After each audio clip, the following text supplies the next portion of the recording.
안녕하세요. 조선의 기막힌 사연을 들려드리는 개나리 아담입니다. 오늘의 이야기, 조선 최고 관상가가 한 남루한 소방 맞은 여인을 보고 경악한 이유, 바로 시작합니다. 조선 중기 충청도 가명이 있던 공주의 어느 산골 마을, 깊은 밤, 똑똑 초가집 문을 두드리는 소리가 정막을 깼다. 28 월선 아씨가 잠에서 깨어 몸을 일으켰다. 한밤중에 누가 찾아올 리가. 월선 아씨, 문 열어보시오. 듣기만 해도 소름이 돋는 목소리. 김진사였다. 술 냄새가 문틈으로 새어 들어왔다. 이 밤중에 왜 오셨습니까? 월선 아씨의 목소리가 떨렸다.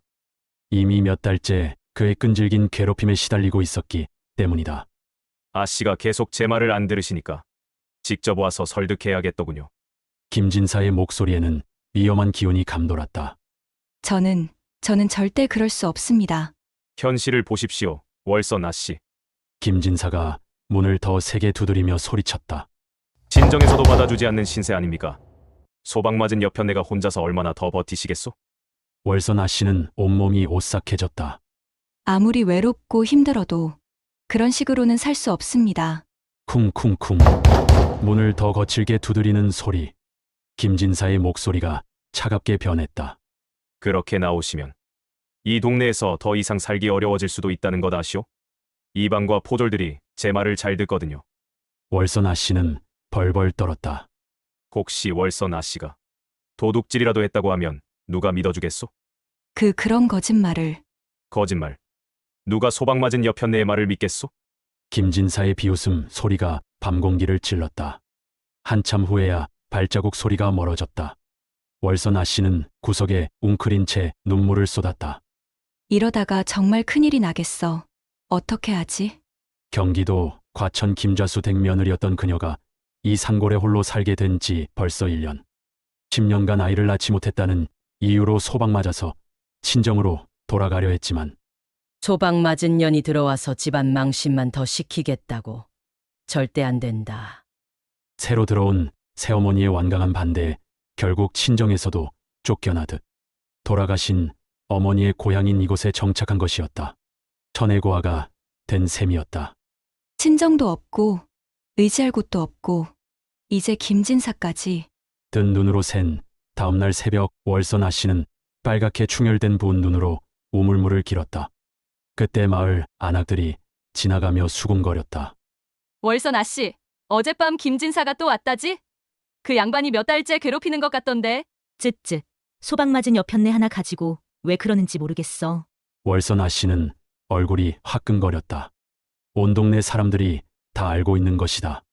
그런데 온 동네 사람들이 다 알게 된 것은 사흘 전 장터에서의 일 때문이었다. 그날 김진사가 장터의 하인들을 대동하고 나타났다. 대낮에 사람들이 보는 앞에서였다. 월선 아씨, 마지막으로 한 번 더 기회를 드리겠소. 사람들이 수근거리며 바라보는 가운데 월선 아씨는 얼굴이 새하얗게 질렸다. 제발 이런 데서 그런 말씀 마세요. 사람들이 다 보고 있지 않습니까? 그러면 내 말을 들으시오.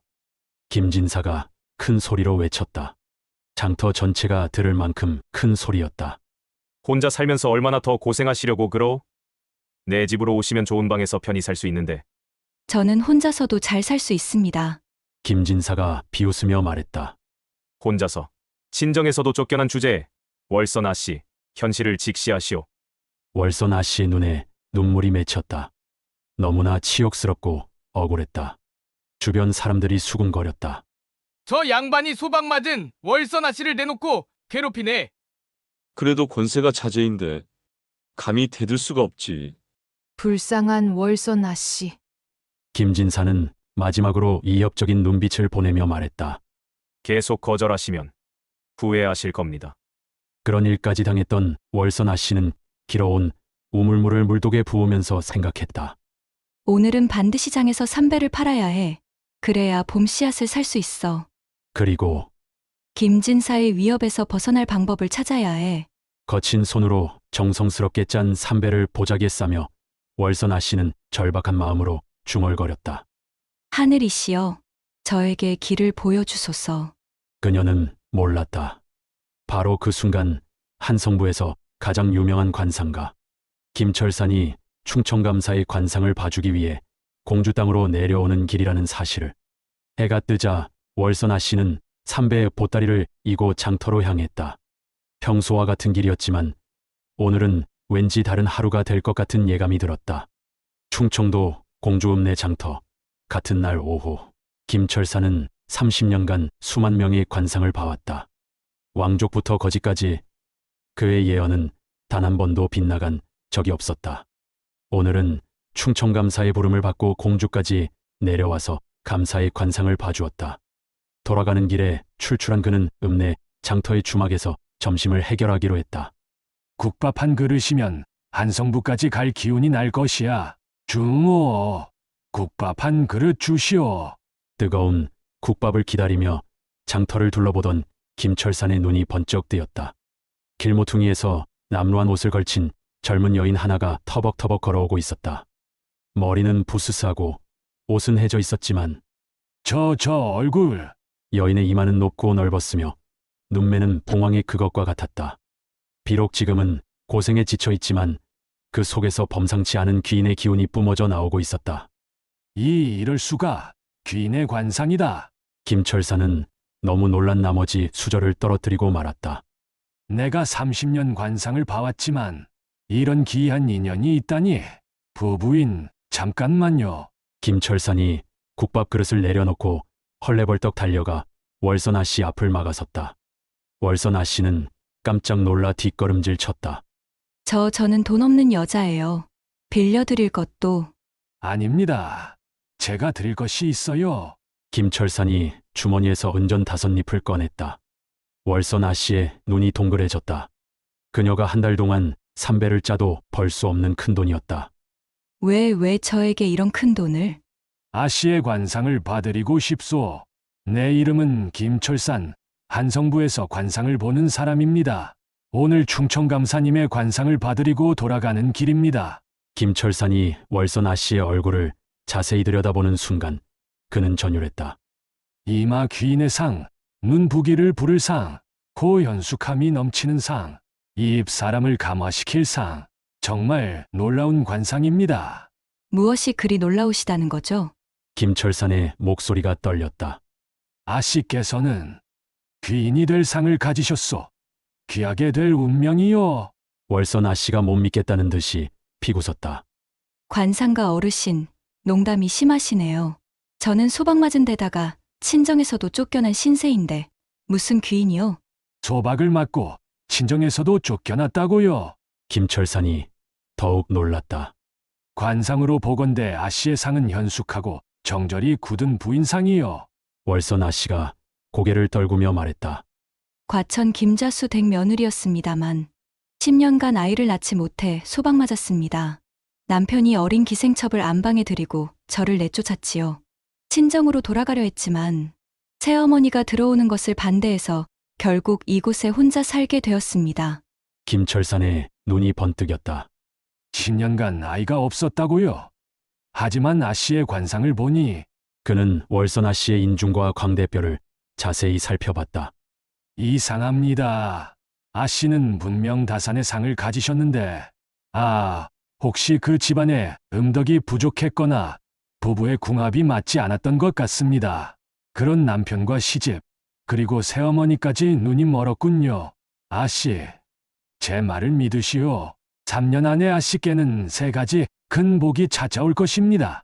첫 번째, 그대는 곧 훌륭한 남자를 만나게 될 것입니다. 그는 아씨를 진주처럼 소중히 여길 분이에요. 두 번째, 아들 셋을 낳으실 텐데 그 중 한 명은 후일 과거에 급제하여 높은 벼슬에 오를 것입니다. 세 번째, 그대의 재주가 세상에 알려져서 조선 제1의 현부인으로 이름을 남기실 것입니다. 월선 아씨는 믿을 수 없다는 표정을 지었다. 그런 일이 정말 일어날까요? 김철산이 단호하게 고개를 끄덕였다. 그대의 관상에서 가장 놀라운 것은 덕상이요. 남을 도우며 살아온 공덕이 얼굴에 그대로 드러나 있어요. 하늘이 이런 분을 그냥 두지 않을 겁니다. 그때 김철산이 조건을 말했다. 하지만 한 가지 조건이 있습니다. 원망을 품지 마세요. 전 남편과 그 시집과 새엄마를 미워하는 마음을 버리세요. 그리고 아이가 없었던 것을 자책하지 마세요. 그것은 아씨 잘못이 아니었으니까요. 그래야 복이 옵니다. 그 후 월선아 씨는 김철산의 말을 믿고 원망을 버리려 노력했다. 과천 김씨 집안과 전 남편에 대한 미움, 친정 새어머니에 대한 증오심을 조금씩 내려놓았다. 그리고 그날도 삼배를 팔러 장터에 나왔다. 그런데 아씨, 혹시 이 삼배 한 필, 제 비단 한 차와 바꿔보시겠소? 우렁찬 목소리에 월선아 씨가 고개를 들었다. 키 큰 사내가 서 있었다. 햇볕에 그을린 얼굴, 다부진 어깨. 그의 눈빛에는 순수함과 남성적 매력이 동시에 번져 있었다. 쿵. 월선아 씨의 가슴이 두근거렸다. 소박맞은 후 처음 느끼는 감정이었다. 비비단이라니요? 저는 그런 귀한 것. 제가 손해보고라도 꼭 바꿔주고 싶소. 사람 인연이 물건 인연을 타고 오는 법이니까요. 사내의 이름은 백돌쇠라고만 알려져 있었다. 그에게는 숨겨진 과거가 있었지만 아직은 그 누구에게도 말하지 않았다. 전국을 떠도는 장돌뱅이였지만 그 눈빛만큼은 어떤 양반보다 고결했다. 사람들은 그저 착한 장사꾼이라고 생각했을 뿐이었다. 그날 저녁, 월선아 씨는 돌쇠가 준 고운 비단을 만지작거리며 생각에 잠겼다. 이상해. 왜 내 마음이 이렇게 두근거리지? 거울을 들여다보니 볼이 발갛게 달아올라 있었다. 소박맞은 여인이 이런 마음을 가져도 되는 건가? 10년간 아이 없다고 쫓겨난 내가 다시 사랑받을 수 있을까? 그때 창밖에서 바람 소리가 들렸다. 마치 누군가 속삭이는 것 같았다. 사랑하라. 두려워 말고 사랑하라. 그것은 내 잘못이 아니었다. 며칠 후 저녁, 장터 끝자락. 해가 질 무렵 월선아 씨가 팔리지 않은 물건을 정리하고 있을 때였다. 젊은 소박맞은 여편네가 혼자 다니다니. 우리와 재미있게 놀아볼까? 술 냄새를 풍기는 건달 둘이 월선아 씨를 에워쌌다. 그들의 눈빛은 음흉하고 위험했다. 아, 안 돼요. 월선아 씨가 뒷걸음질 치는 순간 한 놈이 그녀의 손목을 거칠게 붙잡았다. 아, 그때였다. 그 더러운 손 치우지 못할까? 번개처럼 나타난 돌쇠가 몽둥이를 휘두르며 건달들을 몰아냈다. 아, 건달들이 혼비백산 도망치자 월선아 씨는 돌쇠의 가슴에 쓰러졌다. 하마터면 큰일 날 뻔했어요. 돌쇠의 넓은 가슴에서 따뜻함과 안전함이 느껴졌다. 월선아 씨의 몸이 은은하게 떨렸다. 괜찮습니다. 이제 안전해요. 돌쇠가 월선아 씨의 떨리는 어깨를 부드럽게 감쌌다. 그 순간 둘 사이에 전율 같은 무언가가 흘렸다. 그날 밤 장터 객주 뒤뜰에서 달빛이 은은하게 내리는 가운데 돌쇠와 월선아 씨가 마주 서 있었다. 월선, 아니, 월선아 씨. 돌쇠의 목소리가 거칠게 떨렸다. 저는 당신 때문에 미치겠소. 돌쇠님, 전국을 떠돌며 수많은 여인을 봤지만 당신 같은 분은 처음이오. 당신의 순수한 눈빛, 따뜻한 마음, 제 가슴을 불타게 만두오. 월선아 씨의 볼이 새빨갛게 달아올랐다. 저는 소박맞은 몸인데. 그게 무슨 상관이오? 저에겐 당신이 세상에서 가장 귀한 여인이오. 돌쇠가 한 걸음 가까이 다가왔다. 월선아 씨는 심장이 터질 것 같았다. 월선아 씨, 제 진심을 받아주겠소? 달빛 아래서 두 사람의 뜨거운 시선이 마주쳤다. 한편 공주 읍내의 세도가 김대감댁 둘째 아들 김진사는 관아이방 박서방을 집으로 은밀히 불렀다. 박이방, 은 50냥이다. 그 소박맞은 월선아 씨를 곤경에 빠뜨려라. 무슨 공경 말입니까? 도둑 누명이든 뭐든 상관없다. 그녀가 무릎 꿇고 빌게 만들어라. 그러면 내 말을 듣게 될 것이다. 박이방이 은 50냥을 받으며 음흉하게 웃었다. 알겠습니다, 도련님. 소박맞은 여인 따위야.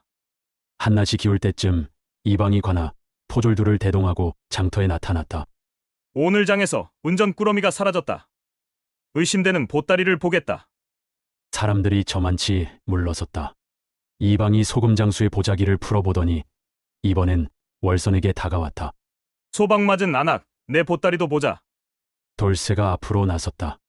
이방 어른, 이 보따리는 제 보증 물건입니다. 장판 한가운데서 여십시오.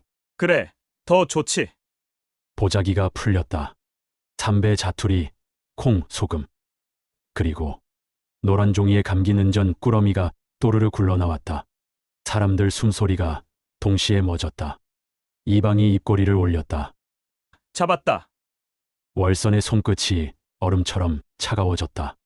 저건 제 것이 아닙니다. 도둑이 다 그렇게 말하지. 포졸 하나가 꾸러미를 들고 흔들었다. 은전끼리 부딪히는 소리가 장판을 때렸다. 증거가 충분하니 내일 관하에서 확인하겠다. 월선댁은 내일 아침 관하로 출두하라. 불출두 시 곤장이다. 군중 속에서 날선 소리가 바람을 탔다. 거 봐라. 객주가 끌어준 복이 이 꼴이지. 월선은 입술을 깨물었다. 돌쇠가 옆에서 속삭였다. 고개 드십시오. 여기서부터 제가 맞습니다. 객주 대청 끝자리에서 뜨거운 차김이 올라왔다. 돌쇠 객주가 조심스레 내밀었다. 얇은 저고리 한 벌과 새 부채 한 장. 내일 깨끗이 입고 가십시오. 사람 눈은 이상하게도 이런 것에 진심을 본다고 믿습니다. 부채엔 아무 글도 없네요. 비지 않은 종이는 기록을 기다립니다. 내일 아씨가 적을 차례지요. 무얼 적을까요? 도망치지 않는 마음, 억울함을 견디는 용기, 그런 것들. 문간에 객주 머슴이 서서 고개를 끄덕였다. 아씨, 저희 객주 주인님은 사람 일을 놓친 적이 없습니다. 월선은 두 손으로 옷을 안았다. 내일 관아에 가겠습니다. 돌쇠는 빙긋 웃었다. 저는 장판을 뒤져 잃어버렸다는 은전의 주인을 찾겠습니다. 누가 섞어 넣었는지 발자국이 남았을 겁니다. 한밤 객주 마당.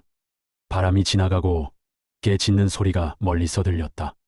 문간에 그림자 하나가 스쳤다. 객주 머슴이 뒤따라가 낯선 남자가 바닥에 떨어뜨리고 간 것을 주워 살펴보니 작은 종이 쪽지였다. 내일 새벽 관아 뒤 개울. 은전의 주인을 데려가리다. 돌쇠는 쪽지를 접어 품에 넣었다. 낚시질일 수도 있고 실마리일 수도 있다. 어쨌거나 물가로 나가야 한다. 그는 밤을 거의 새웠다. 대청 마룻바닥에 등을 대고 눈만 감았다. 새벽빛이 골목을 씻었다. 월선은 새 저고리를 걸치고 머리를 단정히 들었다. 새 부채를 가만히 폈다.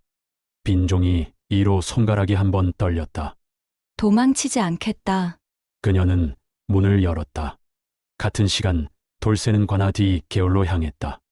안개가 낮게 깔리고 물돌기가 잔잔했다. 그가 발을 멈추자 갈대숲에서 남루한 사내 하나가 모습을 드러냈다. 떨리는 손에 또 다른 은전 꾸러미가 들려 있었다. 아침 해가 뜨기도 전에 읍내 관아 아픈 사람들로 북적였다. 월선댁이 장터에서 은전을 훔쳤다는 소문이 순식간에 퍼진 탓이었다. 아이고, 세상에. 월선 아씨가 도둑질이라니. 믿을 수 있나? 그 여인 손끝은 정직한데. 증거가 보따리에서 나왔다지 않소? 사람들 사이에서 믿음과 의심이 엇갈렸다. 관아뜰 한가운데에는 포졸들이 도열했고 사또가 곧 나올 기세였다. 월선은 흰 저고리를 단정히 입고 새 부채를 품에 넣은 채 들어섰다. 덜림이 온몸을 휘감았으나 눈빛만은 굳게 다잡았다. 도망치지 않는다. 끝까지 서 있겠다. 사또가 의자에 앉아 목청을 높였다. 월선대, 내가 어제 장터에서 은전 꾸러미를 훔쳤다는 증거가 이미 드러났다. 무슨 할 말이 있느냐? 월선은 한 발 앞으로 나섰다. 소첩은 결백합니다. 보따리에 그리 귀한 은전이 들어 있을 리가 없습니다. 누군가 섞어 넣은 것입니다. 그때 이방이 비웃으며 나섰다. 도둑이 다 그렇게 말하지요. 관아는 말이 아니라 증거로 움직입니다. 보따리 속에서 나온 이상 죄는 분명합니다. 그렇다면 이 여인을 곤장 50대를 치고 옥에 가두어라. 사또가 소리쳤다. 포졸이 곤장을 들려는 순간 관아뜰 입구에서 힘있는 목소리가 울렸다. 잠시 멈추시죠. 사또 나리. 사람들이 고개를 돌리자 돌쇠가 포졸 둘을 대동하고 나타났다. 객주, 그 손에 든 것은 무엇이냐? 그 손에는 낡은 자루와 은전 꾸러미가 들려 있었다. 사또가 물었다. 돌쇠는 자루를 번쩍 들어 보였다. 관아 뒤 개울에서 만난 소금 장수의 자루입니다. 그 안에 또 다른 은전 꾸러미가 있었습니다. 사또의 눈이 가늘어졌다. 소금 장수라. 그 자가 어찌 이 꾸러미를 갖고 있었단 말인가? 돌쇠는 낮게 대답했다. 그가 말하길 어제 장에서 관아 이방이 은전 10냥을 쥐어주면서 장터에서 돈을 잃어버려다고 말하고 또 다른 10냥을 월선댁 보따리에 몰래 넣으라고 협박했다고 합니다. 사람들 사이에서 웅성거림이 일었다. 역시 꾸며낸 누명 아니었나? 월선댁을 함정에 빠뜨리려 했구나. 사또가 포졸에게 명했다. 소금 장수를 당장 데려오라. 잠시 후 남루한 차림의 소금 장수가 관하로 끌려왔다. 그는 떨며 무릎을 꿇었다. 소인이 잘못했습니다. 저는 죄가 없습니다. 이방의 협박 때문이었습니다. 장터에서 은전 10냥을 제 손에 쥐어주며 과부 월선의 보따리에 또 다른 은전 10냥을 넣으라고 했습니다. 만약 시키는 대로 안 하면 제 목숨을 잃을 거라 겁박했습니다. 사람들이 일제히 들썩였다. 들었나? 이방이 꾸민 짓이었구나. 월선댁을 죄인으로 몰려했던 거지. 사또는 얼굴이 붉게 상기되었다. 이방 내 이놈, 내 놈이 감히 관아 권위를 더럽히고 억울한 백성을 죄인으로 만들다니. 이방은 땀을 흘리며 부인했지만 이미 증언이 나왔고 은전 꾸러미까지 나왔다. 사또가 손을 번쩍 들었다. 서리와 그 졸개들을 당장 곤장 100대씩 치고 배우를 조사해야 하니 하옥시켜라. 사또님, 이 사건의 배우도 밝혀냈습니다. 돌쇠객주가 소리쳤다. 관아 안이 순식간에 술렁였다. 뭐라고? 돌쇠가 편지를 번쩍 들어 보였다. 이것은 김대감댁 김진사가 이방에게 보낸 편지인데 장터 바닥에 떨어진 것을 우리 집 머슴이 찾아내었습니다. 월선 아씨를 곤경에 빠뜨리라는 지시가 명확히 적혀 있습니다. 제가 읽어보겠습니다. 박이방, 그 소방 맞은 계집을 어떻게든 곤경에 빠뜨려라. 성공하면 추가로 은 50냥을 더 주겠다. 김진사. 사또가 분노에 떨며 외쳤다. 여봐라, 김대감댁 김진사를 당장 잡아오너라. 얼마 뒤 잡혀온 김진사를 쳐다보며 사또가 호령하였다. 이방, 김진사, 너희들이 합작하여 무고한 백성을 함정에 빠뜨렸구나. 김진사가 청천벽력같이 놀라며 소리쳤다. 거짓말이다. 내가 언제 그런 편지를... 하지만 박이방이 이미 무릎을 꿇고 실토하고 있었다. 죄송합니다. 김진사님이 은 50냥을 주며 월선 아씨를 곤경에 빠뜨리라고 했습니다. 김진사님이 그 여인을 첩으로 드리고 싶어 했는데 거절당하자 앙심을 품고 저에게 이런 일을 시켰습니다. 사또가 천둥 같은 목소리로 외쳤다. 김진사, 내 놈이 권세를 믿고 무고한 백성을 해치다니. 당장 곤장 100대를 치고 하옥시켜라. 관아 마당이 환호성으로 가득 찼다. 월선 아씨 만세! 정의가 이겼다.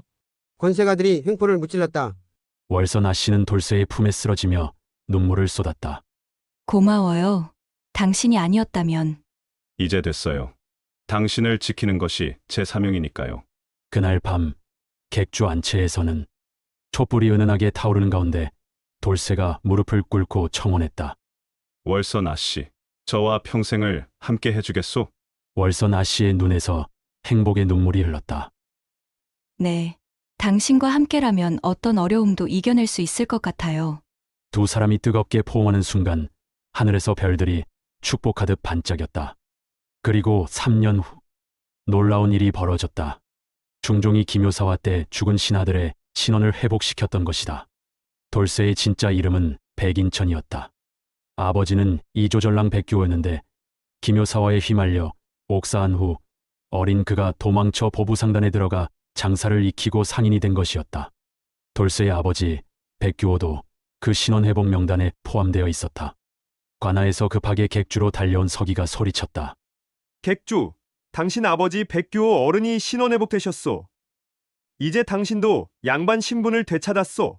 그때서야 돌쇠가 월선 아씨에게 자신의 진실을 털어놓았다. 월선 아씨, 사실 저는... 인천과 월선 아씨는 서로를 붙잡고 눈물을 쏟았다. 그로부터 한양의 용한 관상가 김철산의 예언은 후일 모두 현실이 되었다. 첫째, 백돌쇠 아니 백인천과 같은 훌륭한 남편을 만났고, 둘째, 아들 넷이 모두 건강하게 태어났고, 특히 큰아들이 문과 급제하여 후일 2조 참판 벼슬을 지냈고, 셋째, 월선 아씨의 공방에서 만든 삼배와 모시가 전국적으로 유명해짐으로써 다 맞아 떨어진 셈이다. 그로부터 10년이 지난 어느 날 김철산이 그들을 찾아왔다. 정말 놀랍소. 내 예언이 모두 맞아떨어졌군요. 그런데 가장 놀라운 것은 무엇입니까? 김철산이 의미심장하게 미소 지었다. 돌쇠, 아니, 백인천 날이 그날 장터 객주가에서 처음 봤을 때부터 범상치 않은 기품이 있다고 생각했는데 역시 양반 가문의 후손이셨군요. 그리고 월선 아씨의 귀인이 될 상도 이렇게 현실이 되다니. 월선 아씨가 웃으며 대답했다.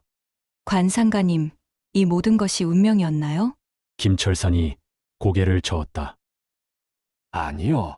이것은 운명이 아니라 선택이었소.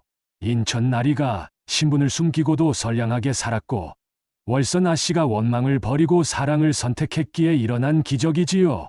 그리고 하늘이 마침내 정의를 되돌려 주신 겁니다. 진정한 관상은 얼굴을 보는 것이 아니라 마음을 보는 것이오. 그리고 선한 마음에는 반드시 복이 따릅니다. 또한 억울함을 당한 충신의 후손에게는 언젠가 정의가 돌아오는 법이지요. 이상으로 오늘 이야기 마칩니다. 재미있게 들으셨다면 구독, 좋아요 부탁드리며 느끼신 감상을 댓글로 남겨주시고 복 많이 받으십시오. 고맙습니다.